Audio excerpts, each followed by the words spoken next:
भाऊ भाऊ बरं बाबू भाऊ आताच आलेले आहेत आणि इने आता यांचा शिवसेनेच्या तिकिटावर फॉर्म भरलेला आहे आणि आता स्क्रुटिनी चालू होती, छाननी चालू होती ना. हो झाली छाननी झाली आक्षेप घेतला नाही, कोणी काही नाही आक्षेप वैध झालाय वैध आहेत सगळे. आतापासून तुम्ही चालू झालं प्रचार, माझा प्रचार चालूच आहे.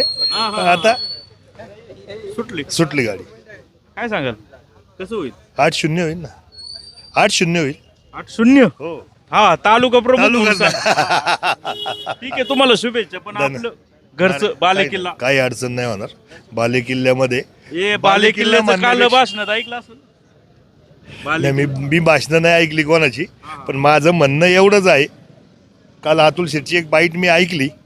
दहशतवाद गुंडगिरी हे सगळं ते म्हणतात, हाय करतो आम्ही, दहशतवाद करतो, गुंडगिरी करतो, पण सर्वसामान्य जिथं रस्ता नाही तिथं करतो, जिथं रस्ता होत नाही तिथं कदाचित करत असेल, किंवा जे चुकीच्या गोष्टी घडत असेल तिथं ऑफ द वे जाऊन काम करतो मी. माझ्यावर अनेक गुन्हे पण दाखल आहेत त्याबद्दल. पण मला सर्वसामान्याच्या बाबतीत कोणावर अन्याय केला आहे, मी कोणाला जाऊन दम दिला आहे, मी व्यक्तिगत पातळीवर जाऊन अजून कोणाला काही केलं नाही. शंकर जाधव सारख्या प्रकरणात सुद्धा बाबू पाटीलनी भूमिका बजावली, म्हणून ही सगळी लोकं उभी आहेत ना. कालची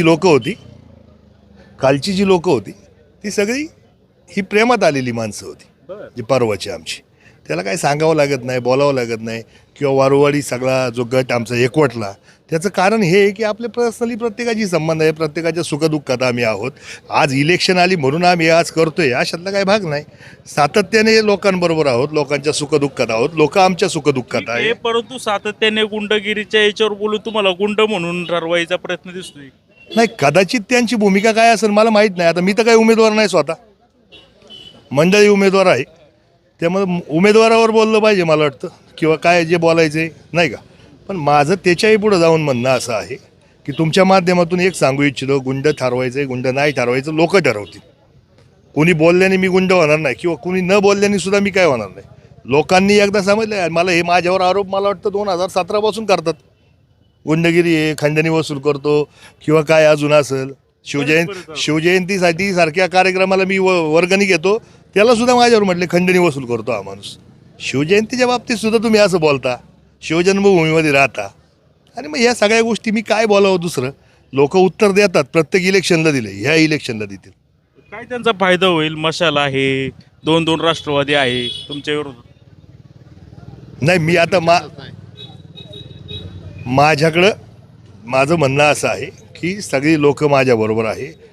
2 राष्ट्रवादी, 2 मशाल, वरती कोण काय एकत्र होते मला त्याच्याशी काही कर्तव्य नाही.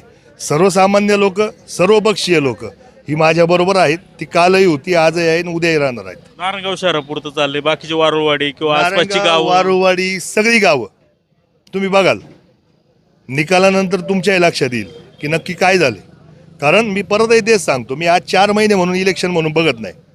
मी सातत्याने लोकांमध्ये आहे, 12 महिने 365 दिवस 24 तास आहे. आणि कुणीही फोन करावं, आपल्याकडे काय आजा तुझा भाव नाही, हा पक्षाचा आहे तो त्या पक्षाचा आहे म्हणून नाही. आपण सगळ्यांबरोबर काम करतो, सगळ्यांसाठी काम करतो, आणि सगळे पक्षीय, त्याच्यामुळे माझ्याबरोबर लोक माझ्यासाठी येतात. माझे आमदार खासदार तुमच्याच गावचे विरोधात आहे, त्यांचं काय होईल इफेक्ट? खासदारांचं होईल इफेक्ट थोडाफार नाही. आता खासदार साहेब येऊन गेलेत. खासदार साहेबांच्या बाबतीत सुद्धा आपण गाव बैठक घेतलीच की, पक्ष जरी वेगळे असले कदाचित मागच्या पहिल्या इलेक्शनला, पण आम्ही गाव बैठक घेतली. गावचा निर्णय ना तो, आपला अभिमान येतो. काय विषय राहिलाय त्याच्यात काही लय बोलण्यासारखा विषय नाही. खासदारांनी त्यांची पक्षीय भूमिका मांडली, समजा तो त्यांचा विषय झाला. पण आम्ही जेव्हा वेळ आली, गावकऱ्यांनी सगळ्यांनी भूमिका मांडली होती. आम्ही पक्ष सोडून मांडली होती ना. गावाचा खासदारकीला गावचा माणूस असेल तर आम्ही ती भूमिका घेतली की आमच्या गावचा अभिमान आहे बुवा, 6 तालुक्याचं नेतृत्व करायला जर नारायणगावला मिळणार असेल तर ते आम्ही का करू नये. आणि तशाच भूमिका सगळ्या असतात. त्यांनी तसं करावं. नाही, आता तो खासदार साहेबांचा बघा, वरच्या पातळीवर मी बोलणार नाही. खासदार साहेबांची याच्यावर तो त्यांची भूमिका आहे, ती त्यांनी मांडावी, ती त्यांनी सांगावी. त्यांना वरती प्रोटोकॉल आहेत, तसं खालच्या माणसाला प्रोटोकॉल कमी असतात तसे. एक प्रश्न असा आहे की त्यांनी असं म्हणजे भाषणातून सांगितलं पत्रकारांना खास, आणि असं पण सांगितलं का 2 उमेदवार जे आहेत त्यांची समोरासमोर बाईट घ्या, कोणाला किती बोलता येते ते सगळ्या जगाला कळू द्या. खासदार थोडक्यात म्हणायचे का नेताईचा जरा स्वभाव थोडासा असा लाजरा आहे ना, लाजरा बुजरा नाही स्वभाव. ती घरातच आतापर्यंत राहिली. 20 वर्ष तिने माझं राजकारण पाहिले, समाजकारण पाहिले, आमच्या वडिलांचं पण समाजकारण पाहिले आणि कोण काही जन्मजात येत नाही हो, कोणाला तरी संधी दिली ना. महात्मा ज्योतिबा फुल्यांनी सुद्धा सावित्रीबाईंना संधी दिली म्हणून ते काम करतात. नंतर झालं ना पुढचा इतिहास होणार. पंचवार्षिकला पुढच्या पंचवार्षिकला तुम्ही मला सांगा, इथंच आपण उभं राहून बोलू. पुढच्या वेळेस काही जिल्हा परिषद तिथं आपल्याला मिळेल नाही मिळेल पुढचा भाग. पण ह्याच ऐका ना, सांगतो ना, हे पुढच्या पंचवार्षिकला मी सांगतो, जिल्हा परिषद गट हा महाराष्ट्रात सर्वोत्तम जिल्हा परिषद गट केल्याशिवाय आणि त्या नेतृत्व जे आहे ते दिलंय त्यांच्या नेतृत्वाखाली केल्याशिवाय आम्ही शांत नाही बसणार. आणि ही सगळी टीम आहे ना मागं. तुम्ही सावित्री फुलेंचं नाव आता सावित्री पर्व आलंय आता नारायणगावात. नाही ते मला माहीत नाही. आपले सातत्याने जनसेवेत, सातत्याने लोकांमध्ये सेवा हेच आपले ब्रीद आहे. पर्व कोणतं आहे काय आहे मला त्या खोलात मला कोणाकडे जायचं नाही. माझं म्हणणं एवढंच आहे की आम्ही लोकांसाठी आहे, तर लोकसुद्धा त्या दिवशी त्यांनी दाखवले की एकवटली किती, ते प्रचंड प्रमाणात एकवटली, ते तेवढ्यासाठीच होती. चला आता तुम्हाला शुभेच्छा. आता जरा ओव्हरऑल जाऊ, जरा मशालीचं काय काय झालं नक्की, कसं वाटतं तुम्हाला?